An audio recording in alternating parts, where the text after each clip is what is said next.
don't know if this is directly on point, but there are opportunities in my life where I will be doing something, and then after the fact I will say, gosh, that was some real concern I had for the other person.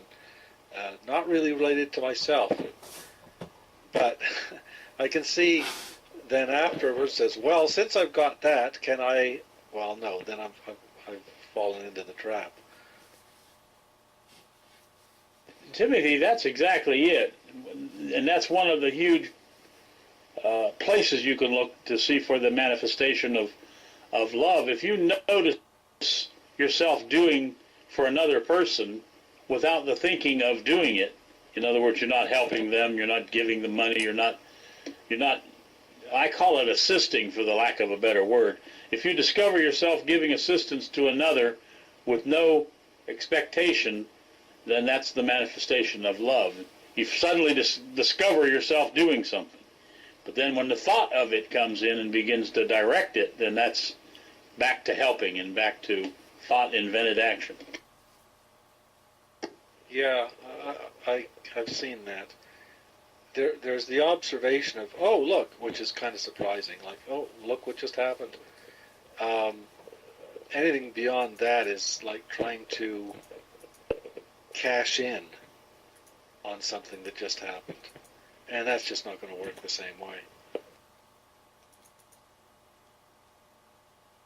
It is the fishing out, if you will, of the distinction between action with thought prior and action with thought after. There probably is not the option of thought not being there at some point. Thought is going to enter at some point. But if you notice the entrance of thought after the action, then you'll have that's action from intelligence or from nothing or from I don't know is even it's a difficult thing to describe, but the action from I don't know is the action of intelligence. Well, that may be so. At the moment, I'm at a place where, or a stage, if you want to call it that, where I will note that there is that initial action, not with a particular agenda. It just happens, it surprises me. Then I don't really know what to do with it.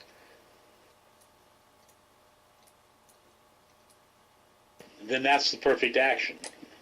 When you don't know what to do with it, if you take an action that comes from nothing, that comes from nowhere, or that comes from you not knowing, and you see the result of it, then you take another action based on that result. That is the lie in the action. It's only when that action dies and a new action is born from it, not of thought, that it's a true action of intelligence. Because otherwise it's just an action of your memory seeing if it can repeat what it is that you saw, or what it is that you did, better said. Yeah, I hear that.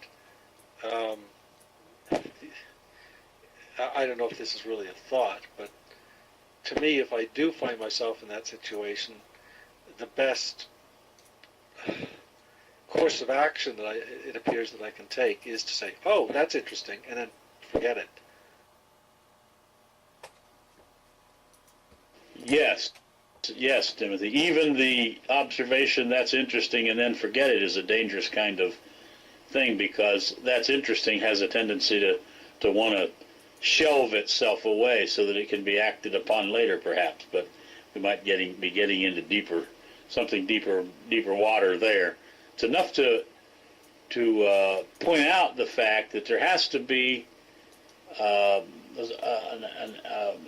level, if you will, I really don't care to use the word level, of aliveness, of awareness in order to observe that. Go ahead, Timothy.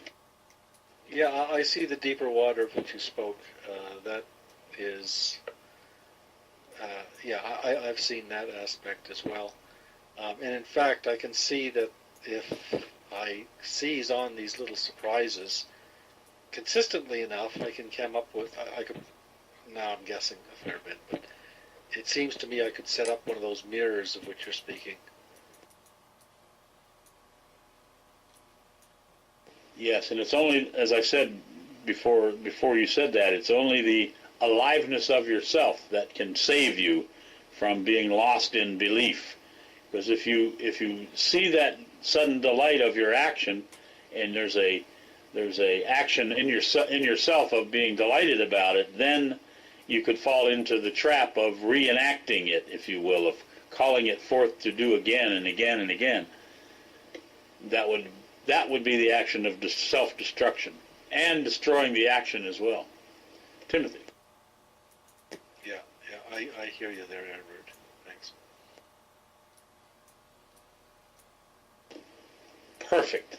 It's delightful to hear somebody say they hear me, by the way. What you were just speaking of, Edward, that moment where you basically, I'm not sure, assist someone and you have that good feeling, is that where feelings would be a detriment or a hindrance? Exactly, because that's the ego that has that good feeling, if you will. The opposite of that is perhaps you're walking through the woods, or walking out in the back of your house, or somewhere where there might be wood or some kind of thing stacked, and you come upon, perhaps you come upon a rattlesnake or a copperhead or some kind of danger. And in the immediacy of the danger, you move yourself out of way. You get yourself out of harm's way. And then after you have removed yourself from the danger, then there's a fear that comes up. Fear is in terms of what could have happened. So the action of removing yourself from the danger, moving yourself out of harm's way, so to speak, could be called the action of intelligence. And then, of course, thought comes in with the fear of what might have happened had you not acted in the manner that you acted. So that sudden jolt of fear caused an action, not a reaction. Timothy. That's intriguing. That feeling of feeling good for having done something for somebody. I know that feeling, but that's not what I was referring to. It's more like, if I had to put into words, it's like, wow, I didn't know I had it in me. It's sort of an erasing of the boundaries between myself and another person, and seeing aliveness is the best way I can state it. Not just in myself, but in the other person. Maybe I'm getting a little bit too mystical here, but I'm having trouble putting this stuff into words. No, not at all mystical, because it causes a connection between you and that person. If it was the person that you had that experience with, there's a connection that will never die. It could be attacked a bit, but it will never die.